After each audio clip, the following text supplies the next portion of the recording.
Welcome to Native Bidaské, Native News Online's weekly spotlight on the people making news and leading change in Indian country. This episode is brought to you by Indian Land Capital Company. Welcome to another edition of Native Bidaské. I'm Levi Rickert, publisher and editor of Native News Online. And we have a special guest with us today, and it's Chairman Austin Lowe from the Sault Ste. Marie tribe in my home state. I'm in Grand Rapids. He's up in Sault Ste. Marie. How you doing, Chairman? I'm doing well. Thanks for having me. Hey, you have a nice project you guys have been working on. We wanted to talk about it. It's called the Lodge of Hope. It's actually a converted hotel, and it was put there open to serve the homeless in your tribe. And so, hey, tell us about the project overall. Yeah, I'd love to. So like you said, it's called the Lodge of Hope, and it's a converted motel that we converted to house individuals who are experiencing housing insecurity, homeless individuals. And we started the program because, like a lot of Native American communities, our people were disproportionately impacted by housing insecurity. We made the purchase of the motel in December of 2022. So we've had it about a year, but the program's officially been running since August of this year because it took several months to get it up and running. And it's been a huge success. I have some statistics. 39 households have been served in the shelter since it opened in August. A lot of them are children, and it's something that we're really proud of. We're the only tribe, I believe, in the state of Michigan that's doing something like this. It's something that's innovative and progressive, and it's really helping our people. And I understand, and you're up in the Upper Peninsula of the state of Michigan. I understand it's the second homeless shelter in Michigan, Upper Peninsula. It is, yeah. So there's another shelter in Marquette, and I believe that's a seasonal shelter, so it's not open year round. But there's a lot of differences between our shelter and the other shelters in the state of Michigan. The biggest one is that we provide case management to the residents. So we don't just want to put a roof over tribal members' heads, when they're in a bad situation. We want to identify why that tribal member is homeless and then to address the reasons why they're homeless. So, for example, if someone is homeless because they have untreated mental health illness, or maybe they have a physical illness, or a whole list of reasons, that case manager can identify why a person's homeless, and then they can get to the root of the problem and address those issues. So for the example with mental illness, our case manager can link them with community mental health resources, can get them medicated, get them in therapy. That way their mental illness won't cause them to be homeless for an extended period of time. So we use that model for all the reasons why a person may be in our shelter.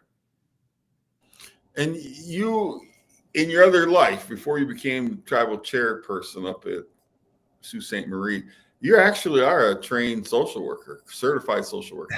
Yeah. You understand the complexities of those who are homeless, and you understand that there's a lot of contributing factors why people become homeless, right? Yeah. So prior to becoming the chairman of the Sioux Tribe, I was a social worker, and I've worked a lot of different positions in social work. I've worked as a child welfare caseworker. I've worked as a case manager for adults with developmental disabilities. I've worked as an outpatient therapist. And in all those positions, one of the most common themes is the housing insecurity. So I've experienced it firsthand in those positions I've worked. And, they're becoming more evident when I'm in tribal leadership as well. It feels like as a social worker, I worked on these issues on the micro level, but as chairman, it's almost like I'm working on them on the macro level.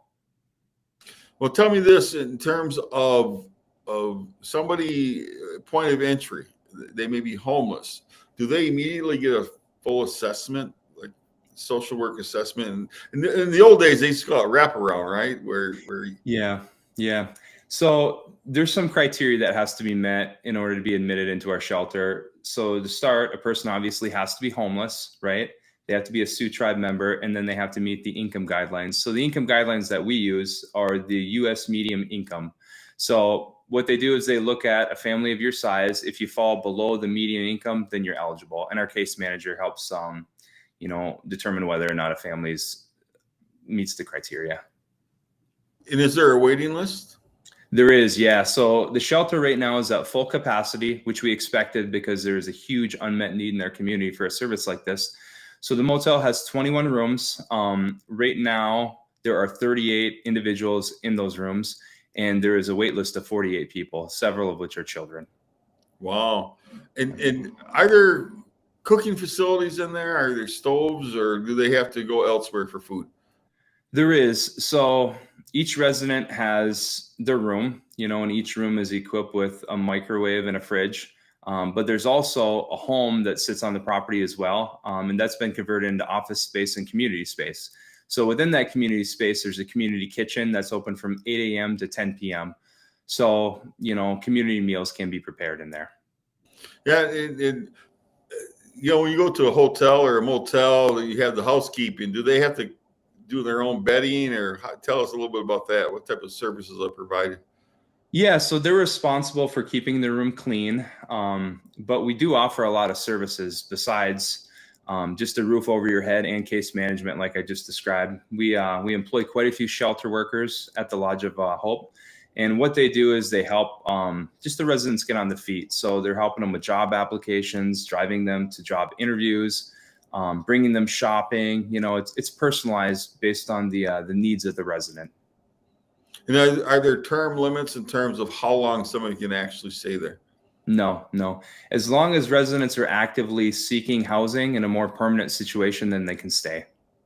Nice. And tell me this, was it a hard sell for the tribal council? Sometimes tribal councils can be very tough, or is it something that this was a project that you really believed in and it was an easy sell? Well, it's obviously a project I really believe in. It's the first large-scale project in my chairmanship. Getting the board to support it wasn't overly difficult because I think our board understands the problems that exist in our community. It wasn't universally supported, but it's overwhelmingly supported on our board, and I'm really thankful for that. Mm-hmm. Now, and I don't know all the departments within your tribe. Each tribe is different. Is there like a housing authority, housing department that manages this, or is it tied to social work? Our social service agency, Anishinaabe Community and Family Services, manages that. Is there like a need for future growth, other facilities?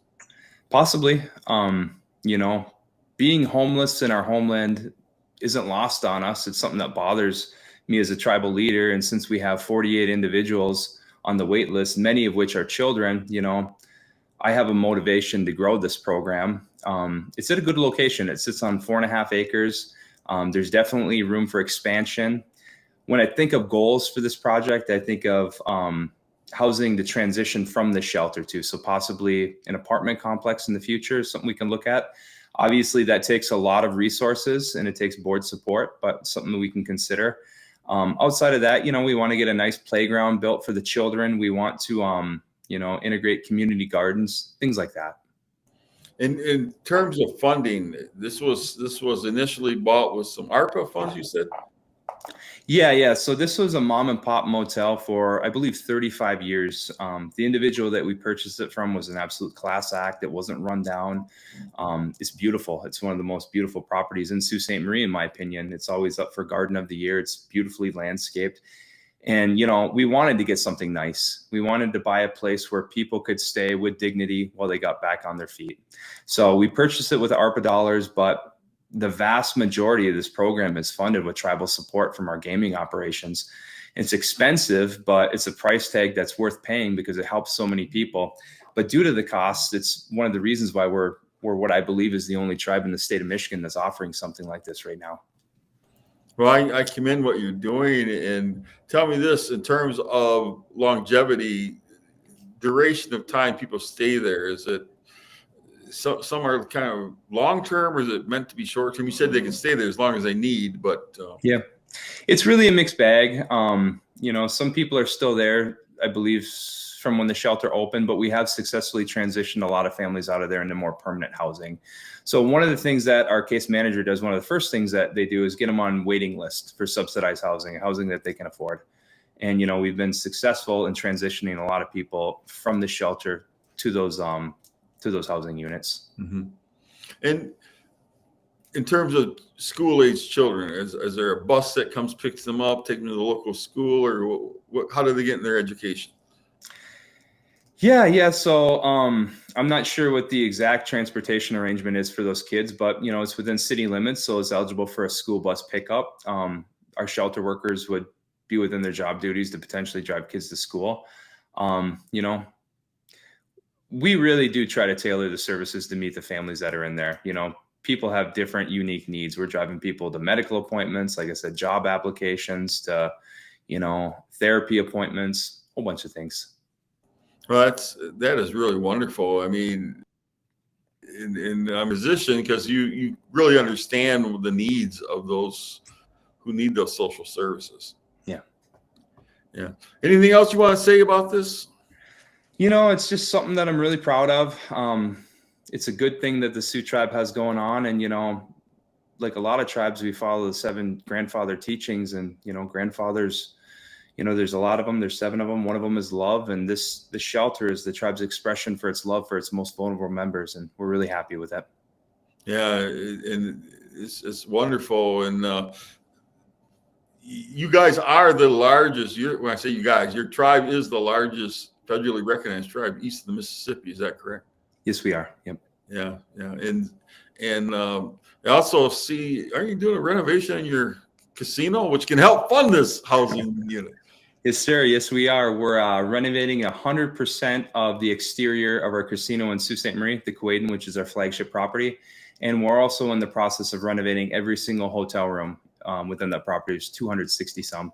So when that project is complete, we'll be able to produce more tribal revenue that could help fund more projects like this to help our members. Well, I think that's the good thing, because a lot of times people get confused about Indian gaming. And I think we learned it during the pandemic, how essential those gaming revenues really are in order to keep the tribal services going, whether it's elders or youth programs, et cetera, help with the health clinics. And the idea you're helping this the homeless population of your tribe is just very commendable. So Chimigwich to you. And Chimigwich, thank you. Yes. And to our audience, Chimigwich for tuning in to another edition of Native Bidaské. And we'll be back next week with another exciting guest. Chimigwich, be safe. Thank you. If you appreciate what we do here at Native News Online, we invite you to donate to support our continued work covering Indian country. You can scan this code with your smartphone or go to the link located below this video to donate today. We greatly appreciate your support. Please be sure to subscribe to our YouTube channel and follow us on Twitter, Facebook, and Instagram. And be sure to scan this code or go to the link below to subscribe to our newsletter. Thank you for joining us today, and please be sure to join us again next week for another episode of Native Bidaské. Chimigwech.